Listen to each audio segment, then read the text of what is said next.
17 चिरंजीवी जो आज भी इस धरती पर निवास करते हैं। तो आखिर कौन है वो 17 चिरंजीवी?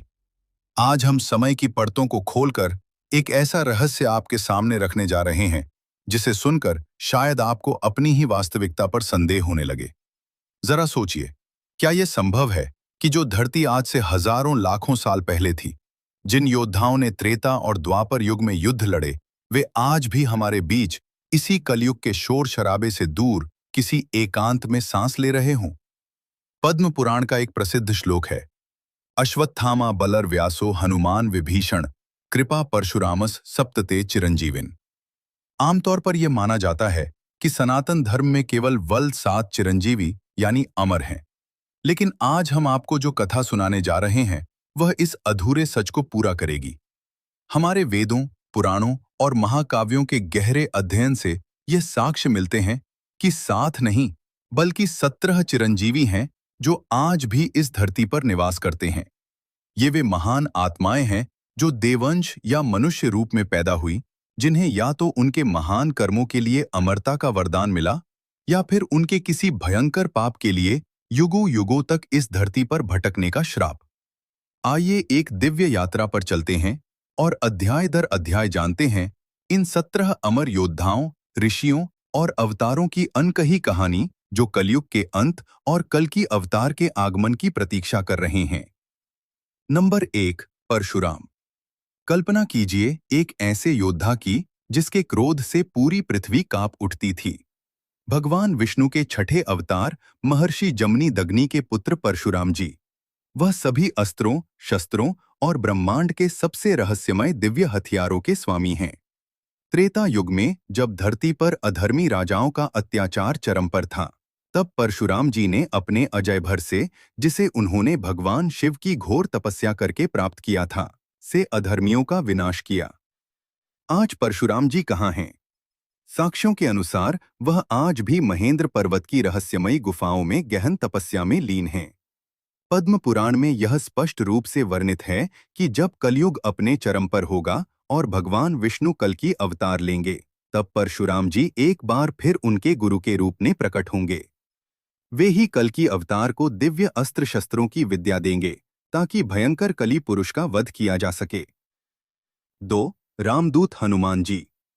जब भी बात अमरता और असीम शक्ति की होती है, तो भगवान शिव के रुद्रावतार और श्री राम के परम भक्त हनुमान जी का नाम सबसे पहले आता है। रामायण काल में माता सीता की खोज से लेकर लंका दहन और रावण वध तक हनुमान जी ने श्री राम के हर कदम पर अपनी निष्काम सेवा दी। कहते हैं कि अशोक वाटिका में जब माता सीता ने श्री राम का संदेश दिया, तब माता सीता ने गदगद होकर उन्हें अजर अमर होने का वरदान दिया था। अजर अमर गुण निधि सुत हो। जब तक इस सृष्टि में राम का नाम लिया जाएगा, तब तक हनुमान जीवित रहेंगे। आज भी हनुमान जी को कलयुग का जागृत देवता माना जाता है।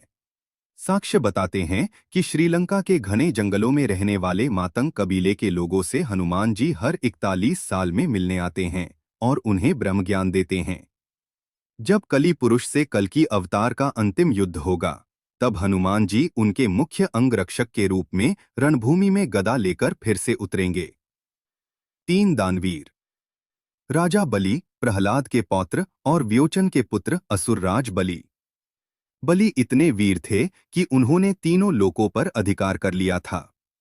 जब वे स्वर्ग के स्वामी बनने के लिए अश्वमेध यज्ञ कर रहे थे, तब देवताओं के अनुरोध पर भगवान विष्णु ने वामन अवतार एक बौने ब्राह्मण का रूप धरा।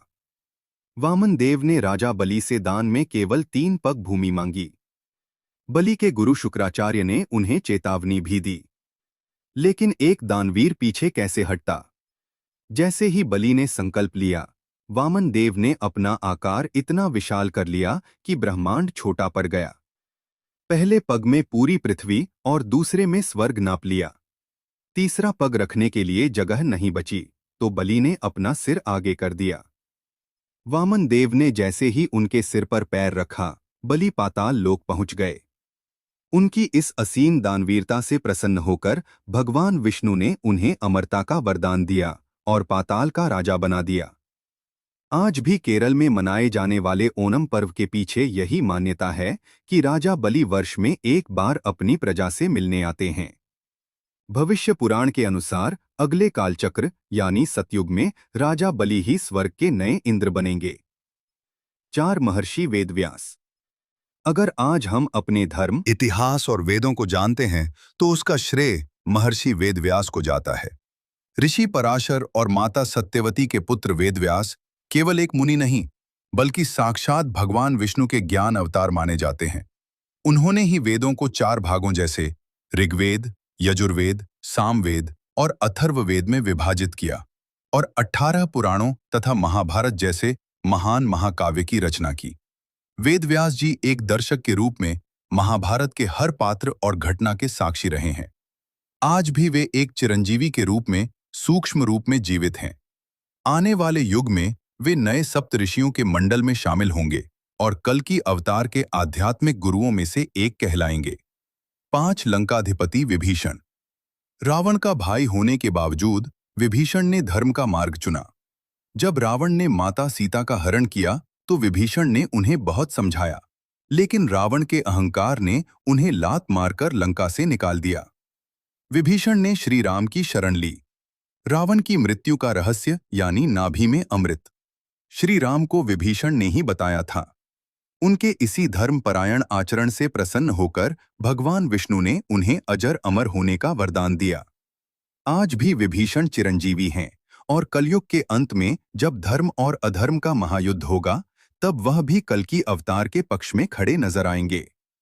कुलगुरु कृपाचार्य। महर्षि गौतम के पुत्र शरदवान और अप्सरा जानपदी के पुत्र कृपाचार्य, जिनका जन्म ज्यादा दर्दनाक है। गुरु द्रोणाचार्य ने भगवान शिव की घोर तपस्या की थी, जिसके बाद उन्हें शिव के रुद्रांश के रूप में अश्वत्थामा पुत्र रूप में प्राप्त हुए। अश्वत्थामा के माथे पर जन्म से ही एक दिव्य मणि थी, जो उन्हें भूख, प्यास, थकान और हर अस्त्र शस्त्र से सुरक्षित रखती थी।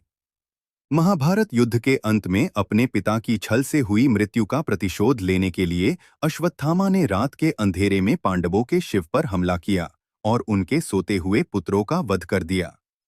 इतना ही नहीं, उसने अभिमन्यु की पत्नी उत्तरा के गर्भ में पल रहे शिशु परीक्षित पर ब्रह्मास्त्र चला दिया।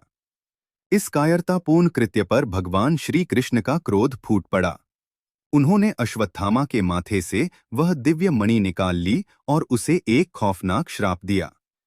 तुम 3000 वर्षों से भी अधिक समय तक इस धरती पर भटकोगे। तुम्हारे शरीर से पीप और रक्त बहेगा। तुम मृत्यु मांगोगे, लेकिन मृत्यु तुम्हें नहीं मिलेगी।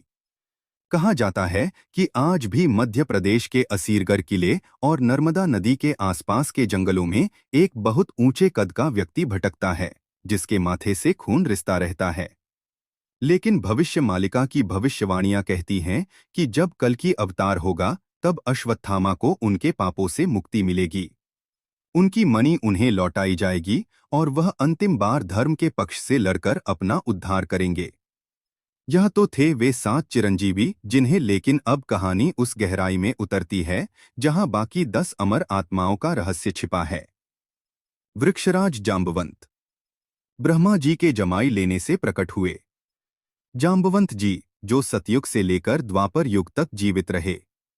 रामायण में उन्होंने राम रावण युग में स्यमंतक मणि को लेकर उनका भगवान श्री कृष्ण से एक गुफा में भयंकर युद्ध हुआ। 28 दिनों तक चले इस युद्ध में जब जाम्बवंत थकने लगे, तब उन्हें एहसास हुआ कि उनके सामने कोई और नहीं बल्कि उनके आराध्य श्री राम ही कृष्ण रूप में खड़े हैं।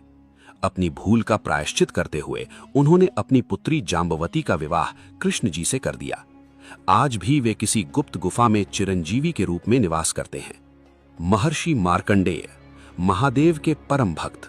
जब उनका जन्म हुआ तो भगवान शिव ने उनके पिता से पूछा था कि तुम्हें 100 वर्ष का मूर्ख पुत्र चाहिए। भगवान शिव ने उनके पिता से पूछा था कि तुम्हें 100 वर्ष का मूर्ख पुत्र चाहिए या 16 वर्ष का महाज्ञानी। पिता ने ज्ञानी पुत्र मांगा। जब मार्कंडेय 16 वर्ष के हुए तो यमदूत उनके प्राण लेने आए, लेकिन मार्कंडेय शिवलिंग से लिपट गए और उन्होंने उस समय महामृत्युंजय मंत्र की रचना की। स्वयं यमराज आए, लेकिन भगवान शिव प्रकट हो गए और यमराज को खाली हाथ लौटना पड़ा। शिवजी ने मार्कंडेय को कल्प के अंत तक चिरंजीवी होने का वरदान दिया। आज भी वे अपनी तपस्या में लीन हैं।